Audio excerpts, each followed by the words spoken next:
Comment enrichir votre vocabulaire rapidement? Comment apprendre à améliorer la qualité de votre français facilement, à utiliser un vocabulaire juste et précis? C'est ce qu'on va voir aujourd'hui avec 7 techniques qui sont faciles à appliquer au quotidien.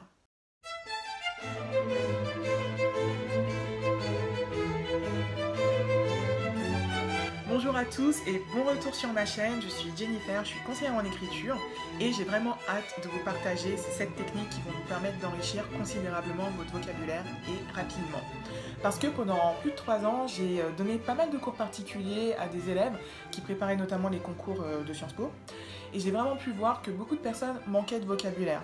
Et c'est parce qu'ils ne faisaient vraiment pas du tout aucune des 7 techniques que je vais vous présenter tout de suite. Et c'est pour ça qu'aujourd'hui j'accompagne ceux qui veulent mieux écrire, ceux qui veulent transformer leurs idées en textes de qualité, que ce soit pour les études, pour le travail ou pour écrire un livre. Et si vous avez cet objectif, je vous propose une première séance de coaching gratuite pour qu'on voit ensemble comment je peux vous aider. Toutes les infos sont sur mon site jennifertellet.com. Vous aurez le lien dans la barre d'infos pour réserver votre premier rendez-vous gratuit. Donc, comment on enrichit son vocabulaire? La première astuce, c'est d'apprendre du nouveau vocabulaire. C'est la base, mais je peux vous assurer qu'il y a peu de personnes qui le font.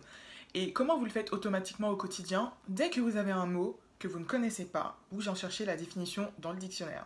Le dictionnaire, c'est évidemment l'outil de base. Mais vous pouvez utiliser les nouvelles technologies, vous n'êtes pas obligé de vous trimballer dans les transports ou au quotidien avec un pavé de 1000 pages. Vous pouvez utiliser tout simplement ce magnifique outil qui est votre téléphone. Donc moi j'ai un iPhone et avec Siri vous pouvez demander la définition de mots tout simplement à l'oral. Je vous le fais en live. Définition dictionnaire.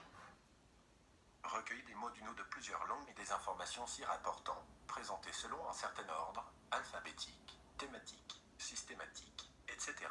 La deuxième astuce pour enrichir son vocabulaire, c'est de préciser le vocabulaire que vous avez déjà. Le vrai problème en fait quand on parle de vocabulaire, c'est que si le français est votre langue maternelle, vous connaissez beaucoup de mots, mais est-ce que vous les utilisez de la bonne façon? Pas toujours. C'est pour ça qu'une des choses les plus rapides à faire, c'est de prendre conscience du vrai sens des mots qu'on utilise. Et aussi des différents sens qu'ils ont. Un mot, il peut avoir un sens commun, un sens que tout le monde utilise, il peut avoir un sens un peu plus figuré. Voilà, il y a plusieurs sens des mots et en prendre conscience, ça va vraiment vous permettre d'enrichir le vocabulaire que vous avez déjà. Si on prend justement un des mots du titre de cette vidéo, le mot enrichir, le verbe enrichir, il a plusieurs significations. La signification littérale du verbe enrichir, c'est d'accroître sa richesse, de devenir plus riche. Moi, dans le titre de cette vidéo, j'utilise pas exactement dans ce sens-là, j'utilise dans un autre sens, qui est le fait de rendre plus riche, en ajoutant un élément nouveau qui augmente la valeur de l'ensemble.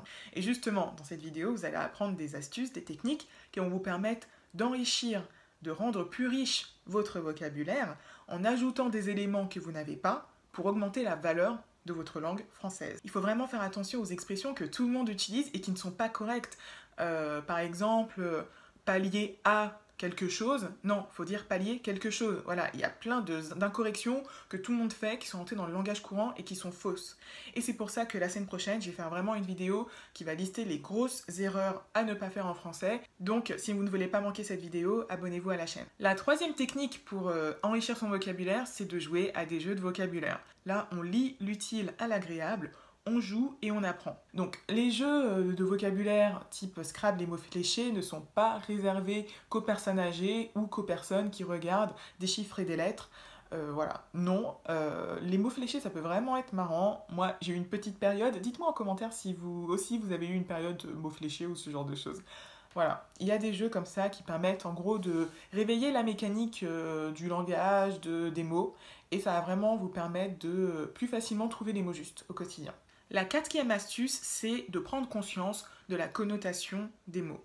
Donc, qu'est-ce que c'est que la connotation? Donc là, je suis en train de lire la définition du dictionnaire. C'est un sens particulier ou effet de sens d'un mot, d'un énoncé, qui vient s'ajouter au sens ordinaire selon la situation ou le contexte. Au-delà de la définition d'un mot dans le dictionnaire, il peut prendre un sens différent dans une situation différente. Donc par exemple, le mot banquier. La définition du mot banquier, c'est une personne qui travaille dans le milieu de la banque ou qui gère une banque. Mais par exemple, si vous parlez à un communiste ou à quelqu'un de gauche, ou même à beaucoup de Français ou de personnes en général, banquier, ça a une connotation un peu négative. Pourquoi? Quand on pense banquier, on pense à quelqu'un qui va voler de l'argent, quelqu'un qui va abuser de la misère, en gros, des personnes qui viennent demander des prêts. Et donc ça, c'est une connotation. Ce n'est pas la définition du dictionnaire, mais c'est un autre sens, une autre valeur que prend le mot selon les valeurs de la personne, justement. La cinquième astuce, elle est essentielle, c'est d'utiliser des synonymes. Souvent, pour dire une chose, il y a plusieurs mots possibles. Et prendre conscience de ces différents mots, ça vous permet d'enrichir considérablement votre langage et surtout d'éviter les répétitions.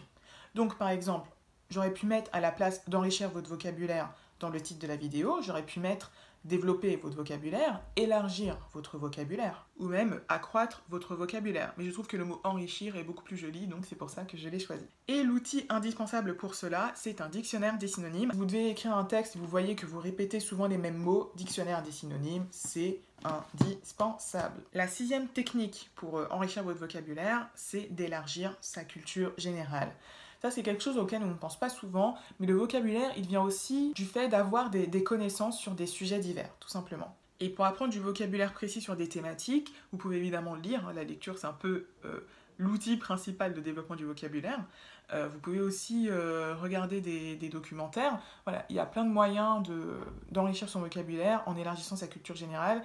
Et c'est une pierre deux coups en fait, parce que vous apprenez des choses, vous développez des connaissances sur des sujets qui vous intéressent. Hein. On ne vous demande pas de creuser des maths si ça ne vous intéresse pas, bien sûr. Plutôt de construire une culture générale basée sur vos passions, sur vos centres d'intérêt.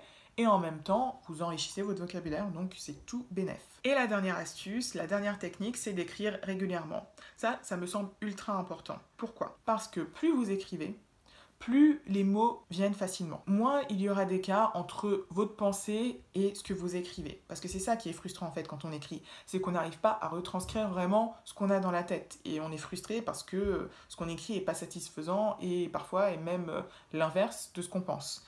Donc c'est pour ça que plus vous écrivez, plus vous allez être familier avec les mots et plus ce sera facile de transmettre votre pensée. Et justement, si vous voulez transformer votre écriture et améliorer vos textes rapidement, vous pouvez réserver votre première séance de coaching gratuite, donc il y a le lien dans la description. Rendez-vous sur jennifertelep.com pour réserver votre séance et comme ça, je verrai comment je pourrais vous aider. À tout de suite.